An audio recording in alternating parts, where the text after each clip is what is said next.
UP के कृषि मंत्री सूर्य प्रताप शाही ने खाद की उपलब्धता को लेकर जानकारी दी है और कहा है कि जमाखोरों, मुनाफाखोरों और माफियाओं पर कड़ी कार्रवाई की जाएगी।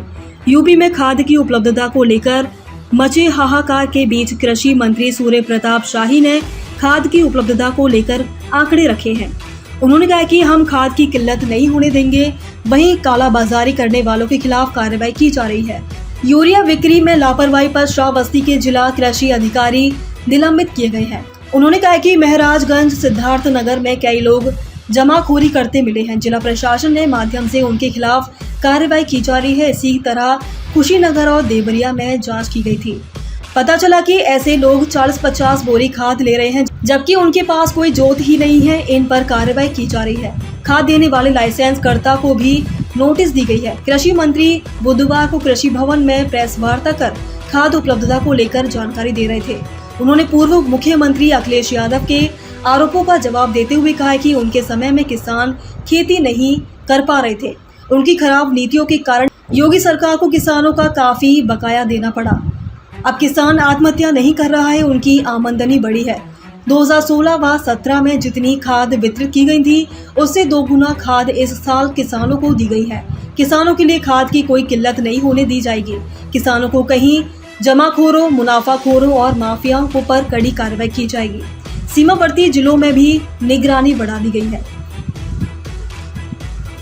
रबी 2025-26 के उत्तर प्रदेश की तैयारी के लिए आज हम लोगों ने प्रारंभिक बैठक यहाँ पर की है और उसके भीतर प्रदेश में रबी का आच्छादन 138,78,000 हेक्टेयर में करने का लक्ष्य रखा गया है।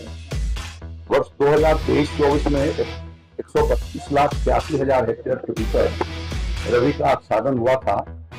उसकी तुलना में लगभग 4 लाख हेक्टेयर में अब की बार अधिक रबी की खेती कराई जाएगी। इस वर्ष हम लोगों ने 10 लाख कुंटल अनुदानित बीज की व्यवस्था कर रहे हैं और पूरे प्रदेश में रबी के फसलों के लिए गेहूं, जौ, मक्का, चना, मटर, मसूर, तुरिया, राई, सरसों, अलसी, इन सबको मिला करके 10 लाख क्विंटल राज्य सरकार के वित्तीय संसाधनों से हम उन्हें आधारी और प्रमाणित बीज उपलब्ध कराएंगे और शेष जो है वो 47 लाख जो है वो निजी सेक्टर से और अन्य संस्थाओं से उसका आपूर्ति की जाएगी। इस साल के योजना में दलहन और तिलहन की खेती के विस्तार की दृष्टि से हम लोगों ने निर्णय किया है कि हम उसके एरिया को बढ़ाएंगे, क्योंकि गेहूं के तुलना में सरसों और दलहन की फसल ज्यादा मुनाफा देती है, लागत भी कम लगता है, उत्पादन भी अच्छा होता है और कीमतें भी अच्छी मिलती है। तो किसानों की आमदनी बेहतर हो सके, इस दृष्टि से यह उत्तर प्रदेश कृषि विभाग इसके लिए अभियान चलाएगा। हमारी प्राथमिकताओं में से गन्ना की जो शीतकालीन जो गन्ना लगाई जाती है विंटर सीजन के भीतर, उसके भीतर हम लोग दलहन और तिलहन के इंटर क्रॉपिंग भी करेंगे और ये हमारा प्रयास होगा कि जो किसान गन्ना लगाते हैं उनको हम निःशुल्क दलहन और तिलहन की नीति उपलब्ध कराएं, जिससे मल्टी क्रॉपिंग की ओर हमारे किसान भाई आगे की ओर बढ़ते।